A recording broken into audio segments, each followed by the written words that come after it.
बीती 23 अक्टूबर को ब्लॉक आलमपुर जफराबाद के बीडीओ द्वारा दो ग्राम सभा तजपुरा नवदिया और खेड़ा में कार्य की अनियमितताओं का आरोप लगाते हुए ग्राम प्रधानों, सचिव रोजगार और सेवकों और तकनीकी सहायक पर प्राथमिकी दर्ज करा दी थी। जबकि प्रधानों और सचिव के अनुसार जल्दबाजी में गलत जांच कर प्राथमिकी दर्ज कराएगी, जिसके बाद प्रधानों, सचिव और रोजगार सेवकों ने बृहस्पतिवार को कार्यालय पर तालाबंदी कर धरना शुरू कर कार्य बहिष्कार कर दिया। शनिवार को तीसरे दिन भी धरना और कार्य बहिष्कार जारी रहा।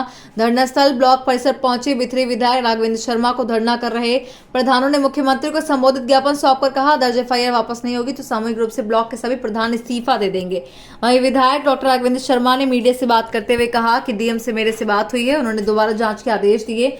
प्रधान या कोई भी जनप्रतिनिधि सिर्फ दिशा निर्देश देने का काम करता है। सरकारी कर्मचारी और अधिकारियों के ऐसे में जिम्मेदार होते हैं। मैं सभी से आग्रह करता हूं कि धरने को समाप्त कर दें। वहीं धरना दे रहे प्रधान, सचिव और रोजगार सेवक अभी भी धरना समाप्त करने को राजी नहीं। 24 तारीख के लिए एफआईआर हुई, जो कि बिल्कुल निराधार है, गलत है।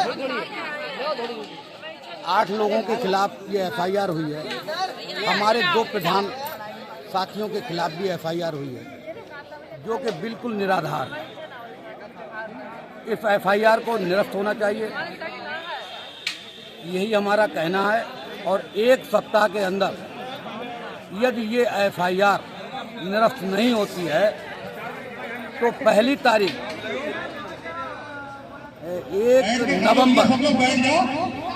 1 नवंबर 2024 को हम सभी प्रधानगण सामूहिक इस्तीफा दे देंगे और यहाँ से सीधे सीएम साहब के यहाँ कूच करेंगे। पहले डीएम साहब के यहाँ जाएंगे अपना, और वहाँ से जाकर के डीएम साहब के यहाँ होते हुए अब तक कोई अधिकारी मिलने आया है यहाँ पे?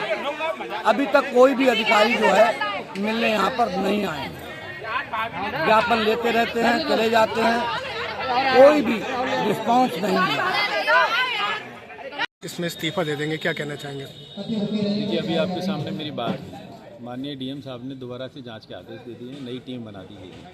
यदि कहीं विरोधाभास आएगा और जहां पे यदि हो सकता है जांच में या कभी कभी, क्योंकि कच्चा काम है, कच्चे काम में क्योंकि विधायक के नाते से मैं समझ सकता हूँ, कभी पानी पड़ गया, बारिश हो गई, तो कच्चे काम की डेफिनेट एविडेंस आज की डेट में तो रहते नहीं।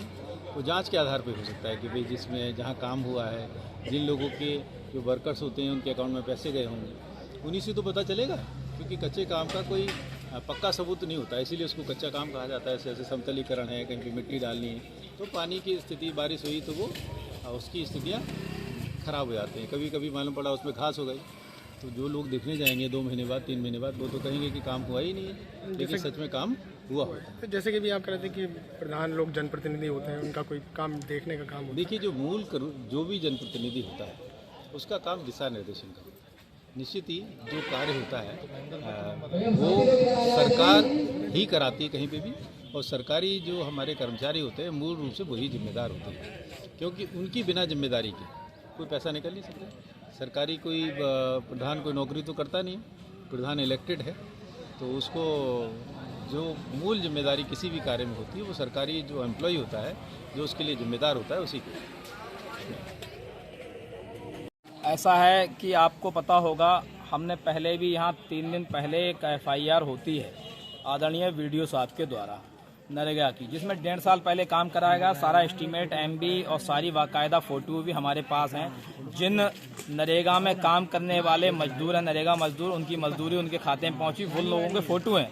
फ़ोटो मिलान कर लिए जाएँ, उनके आधार कार्ड उनको देख लिया जाए कि किस तरह से जो है आपके खाते में गए हैं, और वो पैसे बिल्कुल जायज़ गए हैं। जिनने मजदूरी करी उनके गए हैं, बाकायदा फ़ोटो है, एस्टीमेट है, एमबी है। माननीय वीडियो साहब ने डोंगर लगाया, और उसके बाद भी हमारे ग्राम विकास अधिकारी पे और हमारे 2 प्रधानों पे, 2 ग्राम विकास अधिकारी और रोजगार सेवक और पंचायत सहायक पे जो है एफआईआर हुई। आज हम 3 दिन से गांधीगिरी से अपनी बात रख रहे हैं, बहुत शांतिपूर्ण धरना कर रहे हैं। माननीय जिलाधिकारी महोदय से भी हम चाहते हैं, निवेदन करना चाहते हैं और पुनः निवेदन कर रहे हैं, अगर 3 दिन के अंदर 31 तारीख तक हमारी मांगें पूरी नहीं हुई तो सबसे पहले इतिहास में उस उत्तर प्रदेश के अंदर आलमपुर जाफराबाद की धरती से इतना बड़ा बिगुल बजेगा। 92 के 92 प्रधान इस्तीफा देंगे और दीपावली भी सामूहिक इस्तीफा देंगे। दीपावली भी हम लोग इसी आलमपुर जाफराबाद के परिसर में पंचायत सहायक, रोजगार सेवक और ग्राम विकास अधिकारी और प्रधान यही मनाएं।